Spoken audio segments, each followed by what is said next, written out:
रात बहुत गहरी थी। हवा में नमी और सन्नाटा फैला हुआ था। पुराना जंगल सामने था जहां कोई भी जाने की हिम्मत नहीं करता। कहते हैं उस जंगल में एक औरत रहती है, छायामुखी, जो हर पूर्णिमा की रात किसी इंसान का चेहरा चुरा लेती है।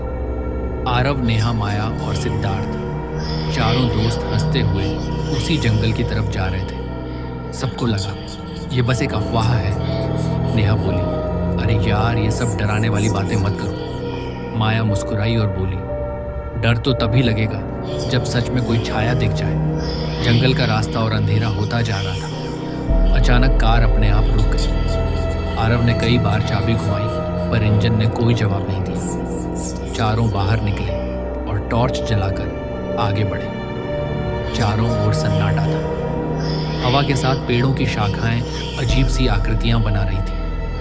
नेहा की टॉर्च एक पुराने पेड़ पर पड़ी। उस पर किसी इंसान के चेहरे जैसे निशान उभरे थे। माया ने धीरे से कहा, ये क्या है? तभी पेड़ के उस चेहरे की आंखें धीरे धीरे खुली और एक कमजोर सी आवाज आई, मुझे मेरा चेहरा लौटा दो। चारों के चेहरे सफेद पड़ गए। माया ने पीछे देखा तो झाड़ियों के पीछे कुछ हिलता दिखा। आरव ने फुसफुसाकर कहा, वहां कौन है? तभी झाड़ियों से एक लंबी बालों वाली औरत बाहर आई। उसका चेहरा आधा जला हुआ था और आंखों में सिर्फ काला अंधेरा। चारों उस औरत को देखकर कुछ पल के लिए वहीं जम गए। हवा अचानक ठंडी हो गई और जंगल में सन्नाटा और गहरा हो गया। औरत धीरे धीरे उनकी तरफ बढ़ रही थी। उसके कदमों की आवाज मिट्टी पर नहीं पड़ रही थी, जैसे वह जमीन को छू ही नहीं रही हो। आरव ने कांपती आवाज में कहा, कौन हो तुम? और तभी वह औरत बोली, बहुत साल हो गए मुझे मरे हुए, मेरा चेहरा अब भी इस जंगल में भटकता है। माया ने नेहा का हाथ कसकर पकड़ लिया। उसकी उंगलियां और ठंडी पड़ चुकी थी। सिद्धार्थ ने धीरे से कहा, चलो भागो। पर जैसे ही उन्होंने मुड़कर कदम बढ़ाए, पेड़ हिलने लगे। उनकी जड़ों के नीचे से धुएं जैसी काली लहरें उठने लगी जो उनके पैरों को पकड़ने लगी। नेहा चीखी, छोड़ो, हमें छोड़ो, लेकिन आवाज घुटकर रह गई। आरव ने पूरी ताकत से उसका हाथ खींचा। वे सब दौड़ने लगे, लेकिन हर दिशा में वही पेड़, वही रास्ता, सब कुछ जैसे घूमकर वापस वहीं ला देता था। चारों तरफ अब फुसफुसाहट गूंज रही थी। हर आवाज एक ही बात कह रही थी, चेहरा लौटा दो, चेहरा लौटा दो। अचानक माया ठोकर खाकर गिरी और जब उसने ऊपर देखा तो वही औरत उसके ठीक सामने खड़ी थी। उसका आधा चेहरा चमकने लगा और बाकी आधा धुएं में बदल गया और उसने धीरे से कहा, अब तुम्हारा चेहरा मेरा होगा। माया की चीख रात की हवा चीरती हुई पूरे जंगल में गूंज गई। बाकी तीनों ने पलट कर देखा तो वहां सिर्फ धुआं था और माया गायब थी। नेहा कांपती हुई बोली, वो कहाँ गई? सिद्धार्थ ने टॉर्च से इधर उधर रोशनी फेंकी, लेकिन रोशनी जैसे हवा में ही समा रही थी। तभी पेड़ के तने पर माया का चेहरा उभरा हुआ दिखाई दिया। आंखें खुली हुई, पर बिल्कुल खाली, जैसे किसी ने उसकी आत्मा खींच ली हो। आरव ने डर के मारे पीछे कदम रखा। तभी किसी ने उसके कान के पास फुसफुसाया, अब एक चेहरा और बाकी है। वह आवाज ठंडी थी पर साफ सुनाई दे रही थी।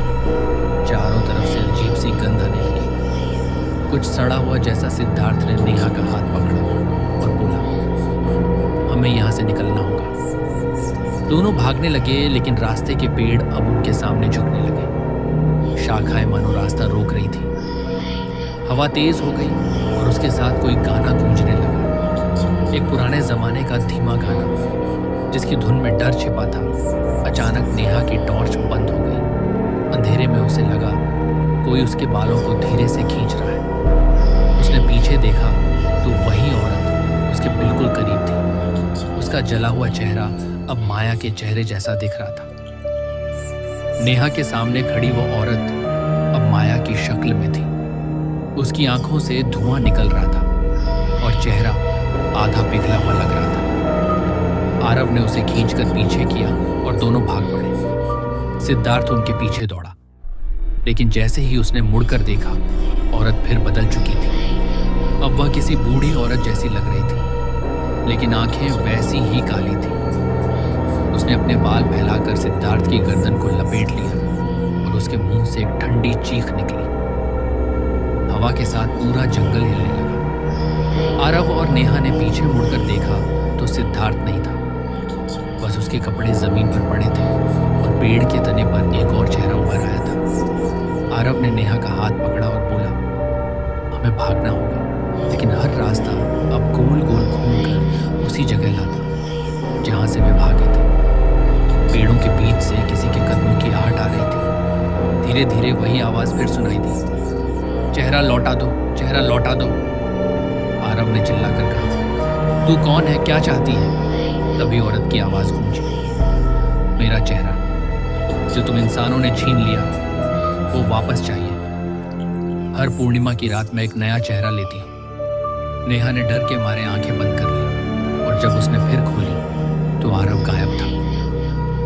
अब जंगल में सिर्फ नेहा थी। हवा में चीखों की गूंज बाकी थी और हर तरफ अंधेरा घना हो चुका था। वह हाँफते हुए एक पुराने मंदिर के पास पहुंची जिसके दीवारों पर अजीब चिन्ह बने थे। अंदर जाते ही उसने देखा दीवारों पर कई चेहरों की आकृतियां उभरी हुई थी। कुछ पहचान में आने वाले, कुछ नहीं। उनमें माया, सिद्धार्थ और आरव के चेहरे भी थे। नेहा डर के मारे पीछे हटी। तभी मंदिर के दरवाजे अपने आप बंद हो गए और भीतर से धुआं उठने लगा। तो धुएं के बीच से वही औरत प्रकट हुई। छायामुखी उसकी आंखों में लाल रोशनी चमक रही थी। उसने कहा, तेरा चेहरा सबसे सुंदर है, आज मेरा श्राप पूरा होगा। नेहा ने कांपती आवाज में कहा, तू आखिर चाहती क्या है? छायामुखी बोली, जब मैं जिंदा थी तब गांव वालों ने मेरे चेहरे पर तेजाब डालकर मुझे इस जंगल में जला दिया, क्योंकि मैंने अपने पति के अत्याचार के खिलाफ आवाज उठाई। अब मैं हर इंसान से उसका चेहरा लेती हूँ ताकि कोई और दर्द महसूस करे जैसा मैंने किया। नेहा की आंखों में आंसू आ गए। उसने धीरे से कहा, तुझे बदला नहीं, मुक्ति चाहिए। लेकिन छायामुखी हंसने लगी। उसकी हंसी इतनी भयानक थी कि दीवारें कांपने लगी और हर दीवार पर बने चेहरे एक साथ चीखने लगे। नेहा ने हाथ जोड़कर कहा, अगर तुझे मुक्ति चाहिए तो मुझे बता, मैं तेरी मदद करूंगी। छायामुखी की लाल आंखें कुछ पल के लिए थम गईं, लेकिन फिर उसने ठंडी आवाज में कहा, मुक्ति अब संभव नहीं, मेरे अंदर सिर्फ श्राप बचा है। उसने हाथ उठाया और हवा में आग जैसी लपटें घूमने लगी। वे दीवारों पर लगे चेहरों को जलाने लगी। नेहा ने डरते हुए चारों ओर देखा। तभी मंदिर के कोने में पड़ी एक पुरानी मूर्ति दिखाई दी जिसकी आंखों से पानी बह रहा था। वह पास गई और देखा कि मूर्ति के नीचे संस्कृत में कुछ लिखा था जो अर्थ में कहता था, जो सत्य बोले वो छाया मिटा देगी। नेहा ने पूरी हिम्मत जुटाई और बोली, तू निर्दोष थी पर अब निर्दोषों को मार रही है। ये तेरी सजा नहीं, तेरी गलती है। आवाज के साथ मंदिर की दीवारें कांपने लगी। छायामुखी कुछ पल के लिए पीछे हटी। उसके चेहरे से धुआं उठने लगा, लेकिन उसने चीखते हुए कहा, मैं खत्म नहीं हुई, अभी एक चेहरा बाकी है और वो तेरा है। फिर अचानक सब शांत हो गया। नेहा ने पीछे मुड़कर देखा तो मंदिर के दरवाजे अपने आप खुल गए और बाहर से सफेद धुंध अंदर आने लगी। उसने बाहर कदम रखा तो पूरा जंगल पहले से भी ज्यादा अंधकार में था। नेहा बाहर आई तो चारों तरफ बस धुंध थी। चांद गायब था। हवा थम चुकी थी और सन्नाटा ऐसा जैसे जंगल सांस ही नहीं ले रहा। उसने धीरे धीरे आगे कदम बढ़ाए। तभी उसे किसी के रोने की आवाज़ सुनाई दी। वो पास गई तो एक छोटी बच्ची पेड़ के नीचे बैठी थी। उसके चेहरे पर मिट्टी लगी थी और वो बोली, दीदी मुझे यहाँ से निकालो। नेहा झुककर बोली, डर मत, मैं हूं ना। तभी बच्ची ने सिर उठाया। उसका चेहरा बिल्कुल सफेद था, आंखें काली, और बिना पलक के नेहा के शरीर में सिहरन दौड़ गई। बच्ची मुस्कुराई और बोली, तू भाग क्यों रही है? मैं भी तो चेहरा चाहती हूँ। अचानक उसका चेहरा धुएं में बदल गया और वही छायामुखी उसके सामने खड़ी थी।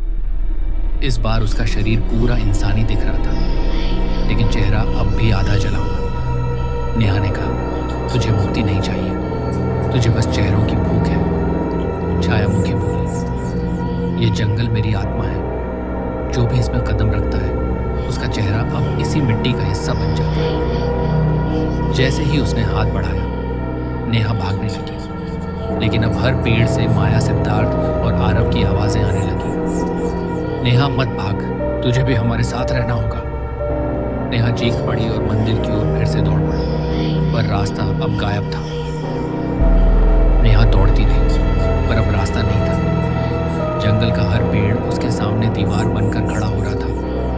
हवा में फुसफुसाहट थी, हर दिशा से वही आवाज आ रही थी, चेहरा लौटा दो, चेहरा लौटा दो। उसने आंखें बंद कर ली और जोर से चिल्लाई, मुझे कुछ नहीं चाहिए, बस मुझे जाने दो।